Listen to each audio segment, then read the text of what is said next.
Hey guys, welcome back. So in this video, I'm going to show you how to wrap text in Bambu Studio. So let's get straight into it. Now, make sure that you are in Prepare tab and click on your 3D model.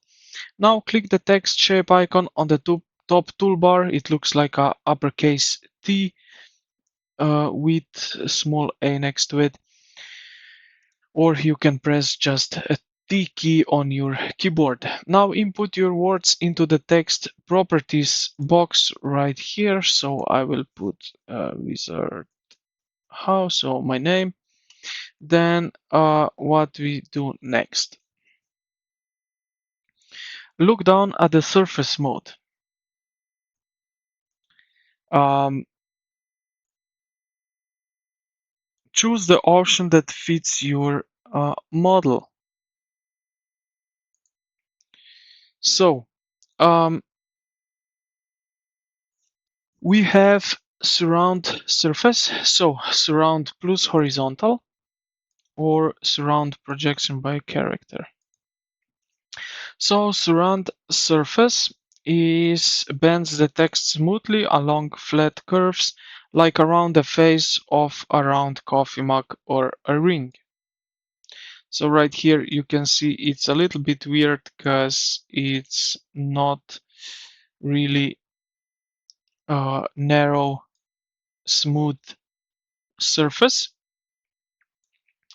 Then we have surround projection by character. So where it is surround projection by character, individual project every single letter onto the face of highly uneven bumpy or dome shapes model. And then for the last one or the second one, we have here surround horizontal plus horizontal. So best uh, for tapered shapes like a traffic cone or funnel. It wraps the text around the slope while keeping the letters perfectly leveled.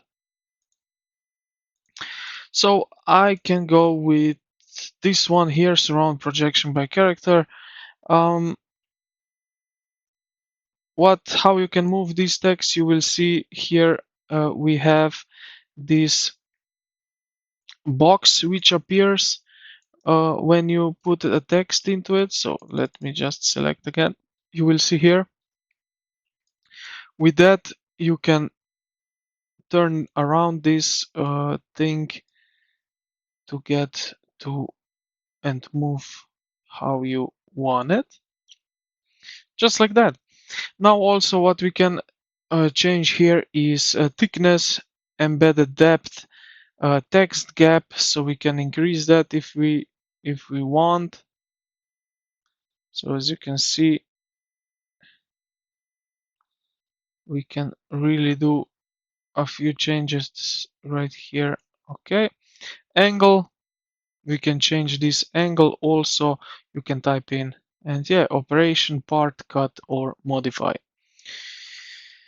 And yeah, this is basically it. I hope this video helped you out how to wrap text in Bambu Studio. I hope this video helped you out. If you did, consider to like the video and subscribe to the channel. Thank you for watching, and I will see you in the next